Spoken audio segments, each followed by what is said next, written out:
Hey guys, so I thought I'd tell you about a keyboard I picked up recently. Not really a tech video. Well, it sort of is, I guess. It's certainly not an electronics video. However, it is one of the things that is helping me do what I do.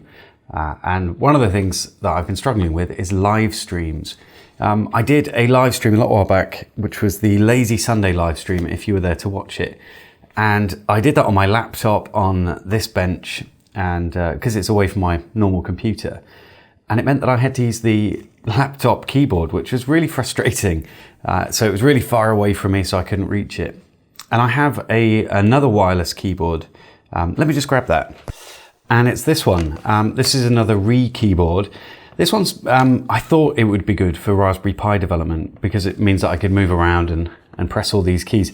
Unfortunately, these aren't the nicest keys. If anyone remembers those little personal computers you could carry around, like what were they? Like a little address books with a calculator on and stuff like that. Well, it's a bit like that. The keys aren't great to press. They don't really have great feedback. The mouse pad doesn't have a lot of travel, so it's very difficult to use. This is more of like a home theater PC setup keyboard and mouse. So I've been using it with my Raspberry Pi in the living room instead of doing Raspberry Pi development with it, because it's just not really that useful. But it is useful for sitting on a couch on a sofa and playing around. So I got that, but I thought it was time to upgrade for something that is a bit more useful, and that is this. And I've been using it. I've put it back in the box so you guys can see what it looks like when it comes out. But it has a lot nicer travel in the keys. The mouse pad's a lot larger, and it's detected in just the same way. And it has very, very similar functions. So let's get it out, shall we? It slides out. I say slides out. It's not very easy to slide out. So the box really doesn't tell you too much. It's just got some of the functions on here of what it can do. So you've got some multimedia keys. You've got two swipe mouse pads, so you can use two fingers, left and right click, all that kind of stuff. And most, if not all of the keys that you'll generally use. It doesn't have a number pad though. It's turning into a bit of a Ski with Pete video. So it's pretty simple. You've just got the box with various bits in here. This is just not important warranty information.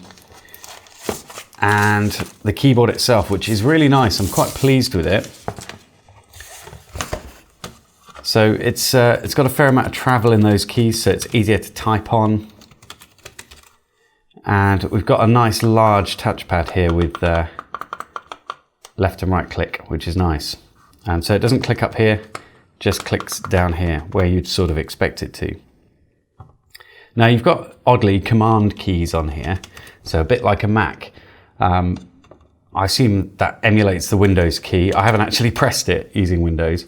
On the back, this is where we've got our, there we go, our little USB dongle. It's one of these 2.4 gigahertz wireless devices, so it's not Bluetooth. So that just stores in there. And then you've got this cable here, which has blue on, suggesting USB 3, except it's not. It's just the charging cable.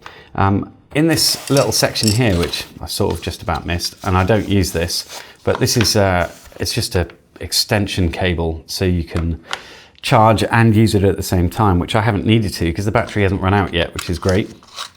Seems to be lasting a long time. So there is an on button up here on the side. So let's just switch that on. And you can't see that, but I can. There is a little, is it even possible to, it's very faint. There's a little faint flashing light here saying that it's not connected. So we've got, in fact, let's zoom in. There we go. If I turn one of the lights out, you can just about make out this little flashing symbol here to say that the wireless is trying to connect. Unfortunately, my lights are too bright, so they sort of blow out that light, but it is there, showing that it's not connected. We've got a battery level meter here, which is displaying that it has 1 bar of battery left, so I do need to charge that at some point. And we've got a charging indicator and the caps lock key, I believe. So it's a fairly nice little keyboard. And I'll be using it in live streams in the future. So hopefully doing some more of the Lazy Sunday streams, because I really enjoyed doing that. So it'll be nice to try it.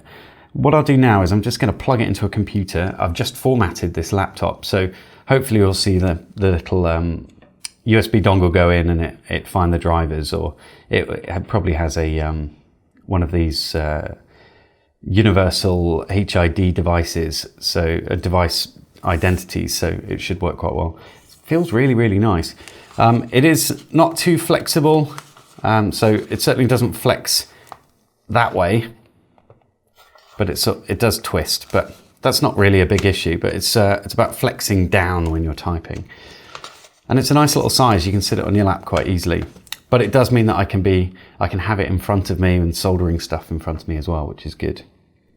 I think it was about £20, so it isn't cheap for a keyboard, but it's cheap for a wireless keyboard with a trackpad. So the spacebar feels a bit horrible, but what can you do? So yeah, let's have a look at it on a laptop. I promise I'm not going to start doing loads and loads of reviews of things. It's not really my bag anymore, but I did want to just show this off because you'll probably see it in stream soon. So some of you might wonder about it. And I know some of you are quite curious to know how my setup works, where the camera is and where the lights go and all that kind of stuff.